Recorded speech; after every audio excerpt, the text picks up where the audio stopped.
So this is a chain, a transition vocals when it starts. So we've got the first part. I played slow, so you got 1, 2, 3, 4.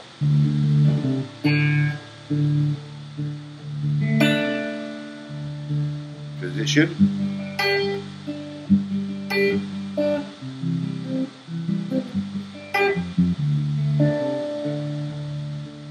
It's pretty much from the G, D, E.